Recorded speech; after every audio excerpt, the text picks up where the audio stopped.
Right now it's 6. Super Bowl festivities pushing San Francisco's unhoused people out of downtown to other parts of the city. It's been really bad for the last few days. How local advocates are working with the city to open up more shelter space ahead of the big game. Plus, San Francisco teachers on the verge of a strike. Reaction to a fact-finding report just released and what it means for negotiations. And seeking justice for Piedmont's first black residents more than a century after they were threatened and chased out of town. This is part of everyone's story. Everyone is harmed by this. Why their descendants are accusing the city of fraud. And later, exploring Afrofuturism. It's sort of a counter to our present reality, and that's where I think it's really amazing. We'll meet some local artists diving into the past, present, and future of black culture in vastly different ways.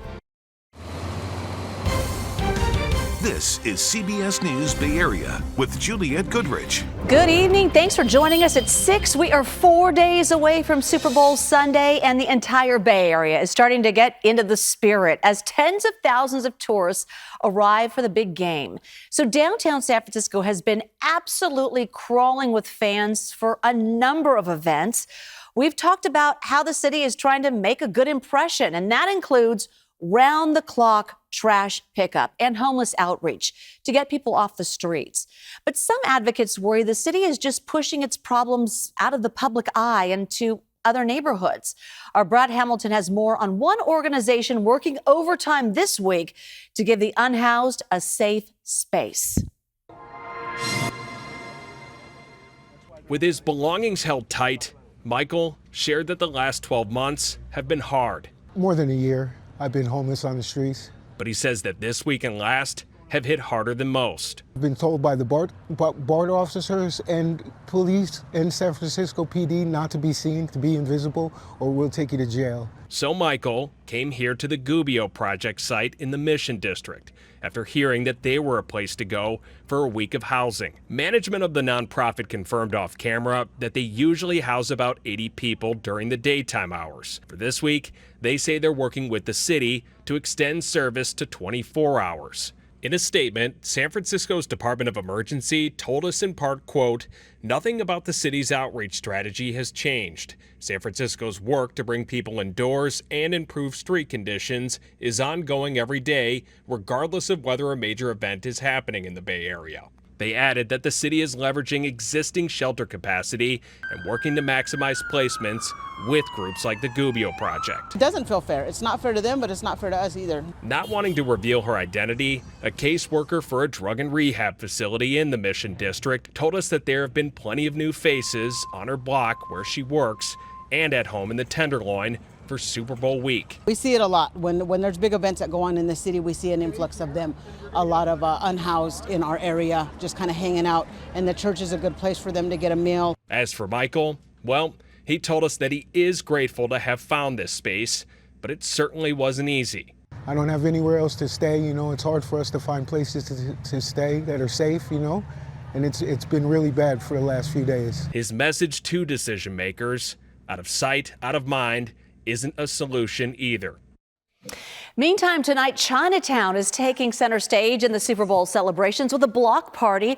Our Ryan Yamamoto is live with an overhead view of this event, which is an absolutely stunning vantage point there. How's the party out there, Ryan?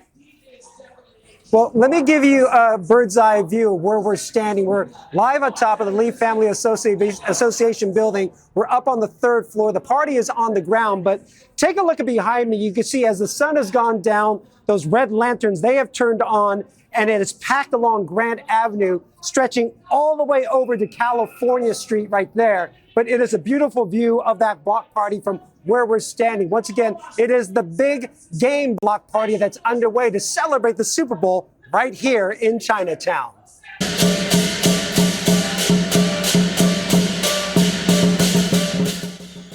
That's the group Lion Dance Me kicking things off tonight. The idea behind this block party is to bring that night market vibe to the Super Bowl celebrations. I spoke with Myron Lee. He was in charge of putting this event together. He says these markets have been important, bringing this neighborhood back.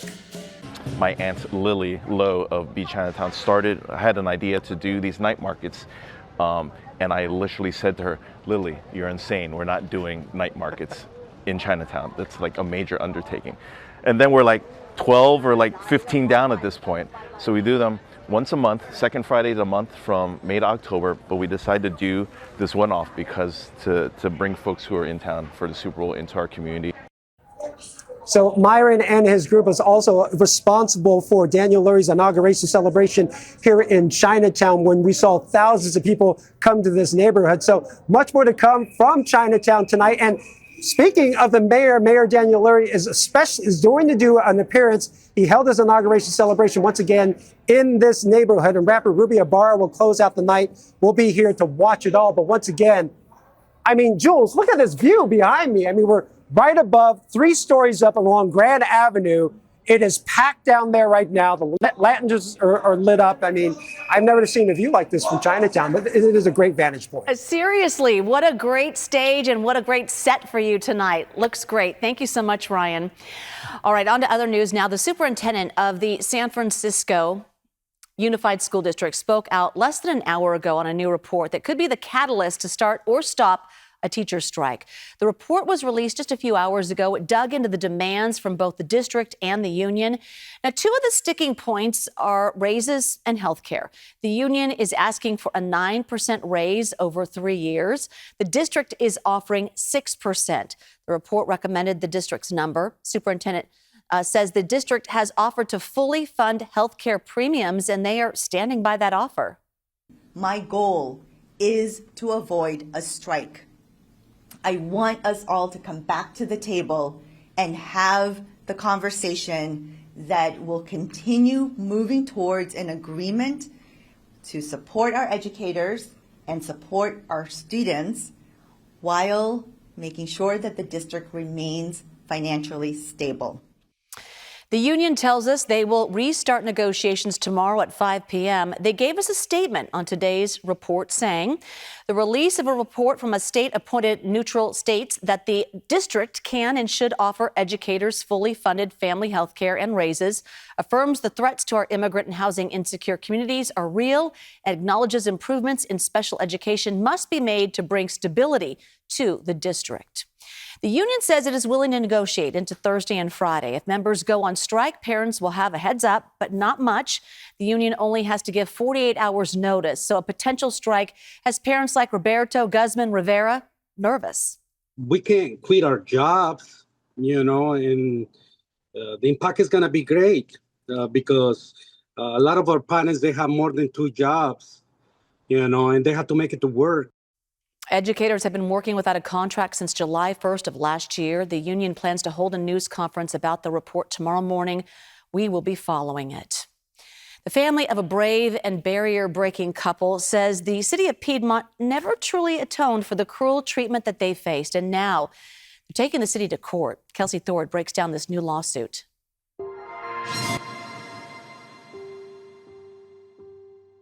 The descendants of the first Black homeowners in Piedmont are suing the city more than 100 years after they say a sustained campaign of threats and actions drove their great-grandparents, Sidney and Irene Deering, from their home. A 500-person mob, threats of lynching, multiple bombings, seeking to force them to sell or rent their home to a white person because the city and the neighbors did not want a Black person to own a home at the time. Leah Aiden is senior counsel with the Legal Defense Fund. She is representing the descendants of the Deering family in this case and says even all these years later, it is important the city own up to its actions. The complaint is largely around the city of Piedmont's actions to go to court and use the justification that they needed the Deering's property, that they needed to seize it in order to build a public road. According to the lawsuit, at the time the Deerings bought their home in 1924, Piedmont prided itself on being an exclusive enclave for white professionals. They say the city's police chief was even a high-ranking member of the Ku Klux Klan. To force the Deerings out, the city used eminent domain to seize their home. But instead of building a road like they said they needed to, they sold the home to a white family.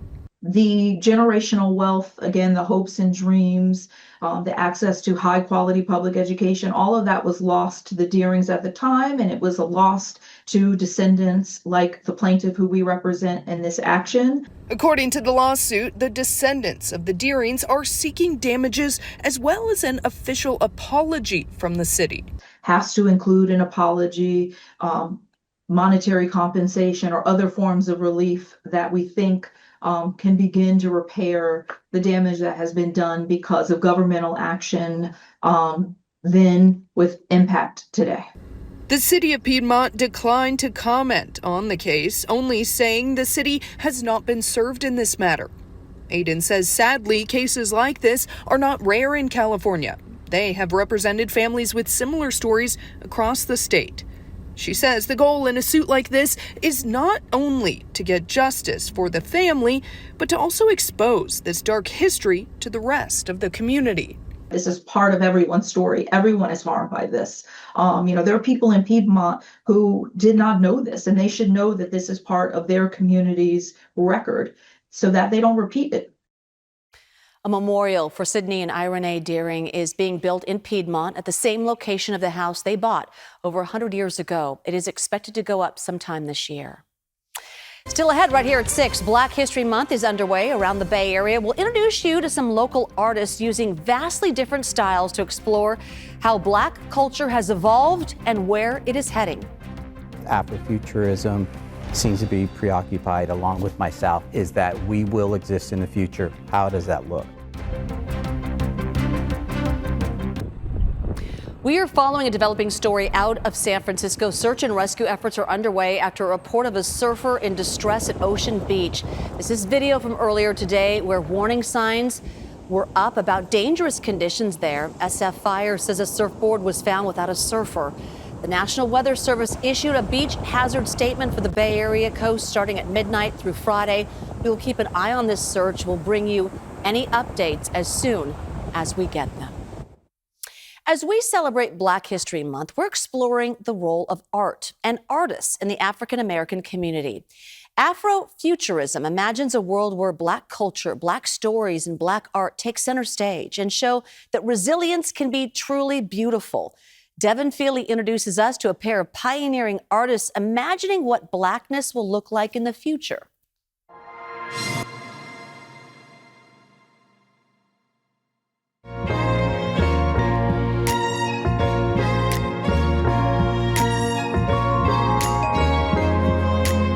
The portraits picture artists and authors and astronauts, all in a swirling kaleidoscope of color. Its beauty is its ability to envision Blackness in the world in a vast array of possibilities.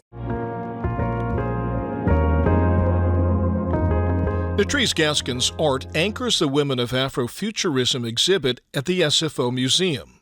In style and substance, the art is forward-looking and cutting-edge, but not without controversy for its use of artificial intelligence. Most of the works in the exhibition are AI assisted, which means that there's some element, some percentage of human work in there along with the machine.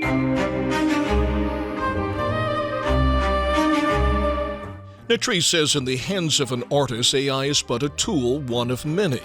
In a recent blog post, she explained the process that she used, for example, to create a portrait of poet and playwright Nikki Giovanni, beginning with a photo and then a pencil sketch before using the alchemy of AI to refine and revise and enhance her vision.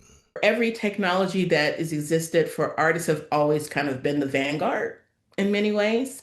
No matter what the tool has been, artists have always been the ones to sort of pick it up and see what was possible.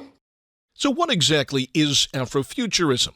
The term first appeared in an essay in the 90s titled Black to the Future to describe the work of writers like Octavia Butler and musicians like Sun Ra and Parliament Funkadelic. Those pioneering artists laid the groundwork for a movement that was part science fiction, part social critique, all grounded in the experience of Black people. I call them traumanauts. They're Black characters who are looking for a place to heal. They're left to flounder and figure out who they are. The landscapes that painter David Huffman creates are otherworldly, exotic, and ethereal. But even here, his so-called traumanauts are burdened with the baggage of their traumatic past and troubled present. We'll let the artists unpack what that means. African Americans in particular have what I consider kind of like a cultural or historical homelessness in America. His traumanauts, Huffman says, are on a journey of self-discovery, but the past casts a long shadow, and they sometimes find themselves reliving moments of collective trauma, like the death of Martin Luther King Jr. But there are signposts along the way that point in a different direction, towards hope, towards healing, the joy of music, the connection of culture, the comfort of community. Afrofuturism seems to be preoccupied, along with myself, is that we will exist in the future. How does that look?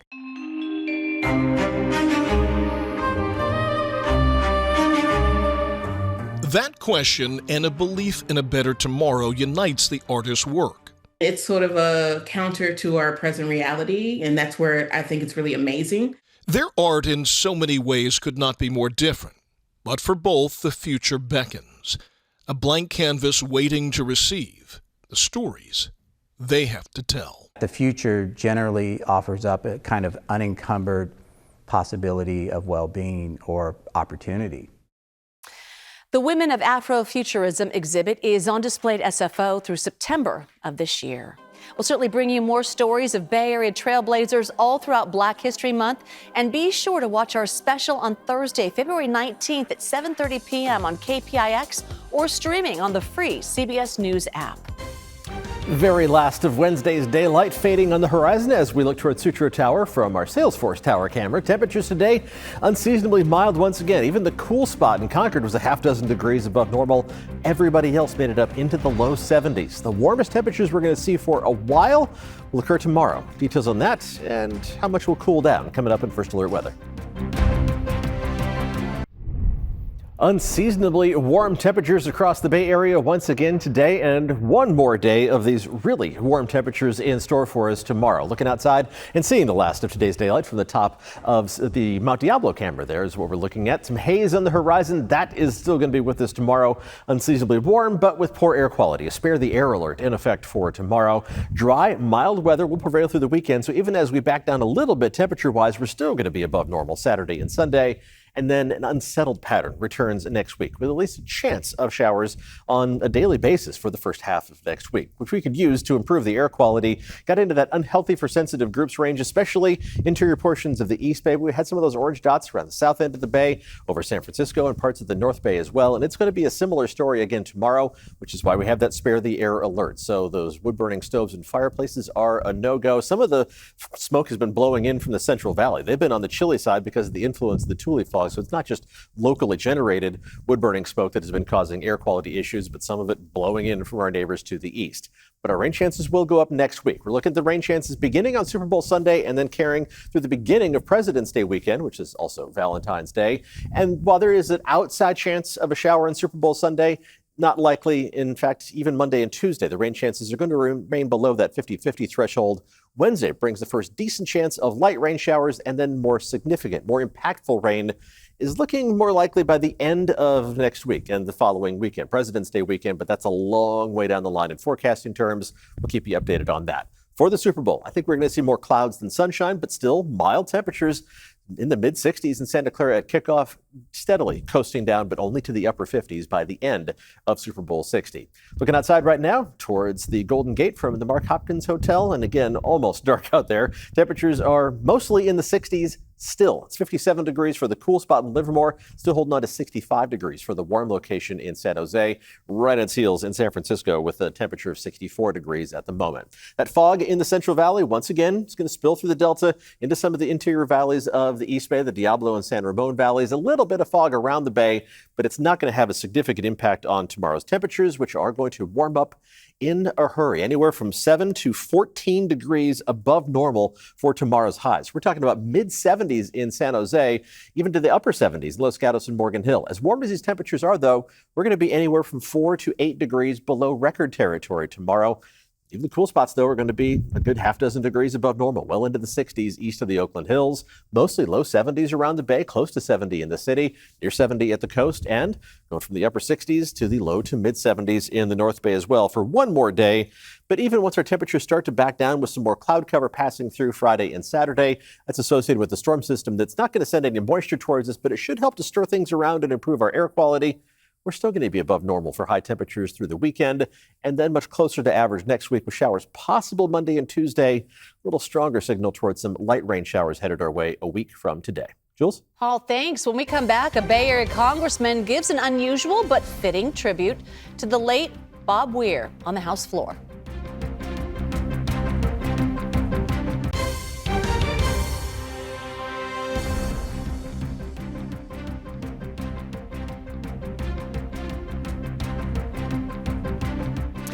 Nearly a month after his death, tributes continue to pour in for Grateful Dead co-founder and rock legend Bob Weir, who died at 78 years old.